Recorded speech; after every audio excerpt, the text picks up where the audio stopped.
On a trop de musulmans et de musulmanes qui remettent le repentir à demain. Plus tard. Ils procrastinent.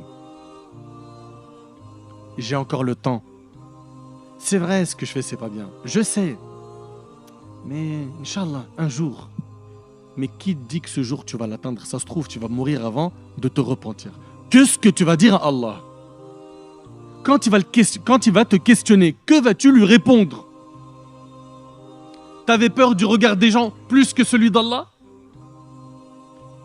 Tu voulais faire tes preuves sur TikTok, sur les réseaux sociaux, sur YouTube, sur Snap, pour que les gens t'admirent, pour que les gens te mettent sur un piédestal, pour que tu brilles, tu sois une star. Le plus important pour toi, c'était la parole des gens, la satisfaction des gens, plus que la satisfaction d'Allah. Mon frère, ma sœur, es-tu quelqu'un de raisonnable? Est-ce qu'on est raisonnable? Nous, on est musulmans. Ce qui doit occuper notre esprit, c'est quoi? C'est la satisfaction d'Allah avant tout. C'est qu'Allah m'aime. Parce que si je gagne l'amour d'Allah, wallahi, j'ai tout gagné. Mais non, tu lui parles de la prière, Inch'Allah. Je sais, wallah, je sais, je vais essayer, t'inquiète, j'ai la nia. Mais t'es dans des relations illicites avec les femmes. Ma sœur, t'es dans des relations illicites avec des hommes. Je sais, mais je suis faible. Inch'Allah, je vais réussir, Et on remet à plus tard. On remet toujours à plus tard. Tu fumes. Pourquoi? T'es en train de te détruire. T'as bien vu que depuis que t'as touché à la clope, t'as enchaîné tout ce qui se fume. T'as essayé la chicha, puis après le joint, puis, et ça s'arrête pas. Quand est-ce que tu vas arrêter? Ouais, Inch'Allah. Et c'est quoi finalement? C'est des personnes qui ne veulent pas prendre leur destin en main sérieusement. Il y a des choix de vie à faire pour pouvoir gagner l'au-delà. Notre bien-aimé sallallahu alayhi wa sallam, qui est le modèle qu'Allah tabarak wa ta'ala a envoyé pour l'humanité, et les compagnons radiyallahu ta'ala anhum, les élèves de notre prophète sallam, ils ont fait beaucoup d'efforts et beaucoup de sacrifices pour gagner l'amour d'Allah. Beaucoup. Et si on parle d'eux aujourd'hui comme nos exemples, nos héros, c'est parce qu'ils ont mis comme priorité dans leur vie la satisfaction d'Allah.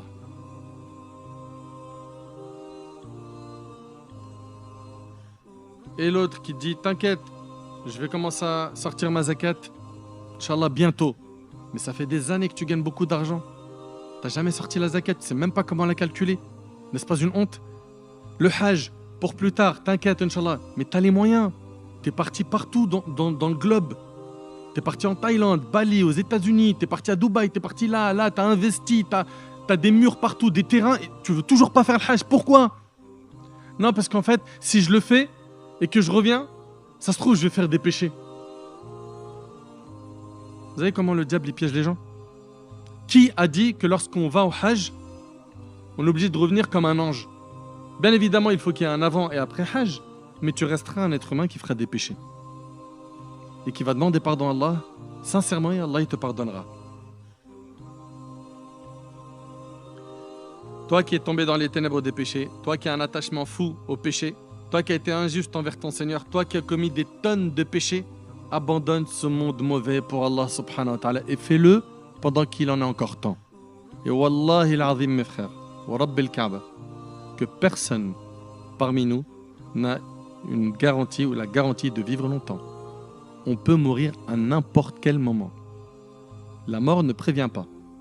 La mort frappe à n'importe quel moment. Et vous avez déjà entendu un tel parmi vos proches ou vos amis ou vos connaissances, son bébé est mort. Il vient de naître. Ou quelques mois après sa naissance, il est mort. Ou 2-3 ans après sa naissance, il est mort. Ou, comme il n'y a pas très longtemps, j'ai prié sur une jeune fille, salat de janaza, elle avait 14 ans. Ou des gens qui étaient en train de préparer leur mariage. Comme une sœur, je suis parti à sa janaza, elle se mariait le lendemain, elle est morte. Wallahi que la mort ne prévient personne. Mais on ne veut pas l'entendre. Pourquoi? Parce qu'on veut obéir au wasaous du diable, à notre âme incitatrice au mal, aux mauvaises fréquentations. On ne veut pas entendre la vérité. On préfère se voiler la face jusqu'au jour du choc. Et vous avez vu dans nos quartiers, Quand il y a un jeune qui meurt, ça choque tout le monde, ça glace tout le monde, même les délinquants. Oui ou non?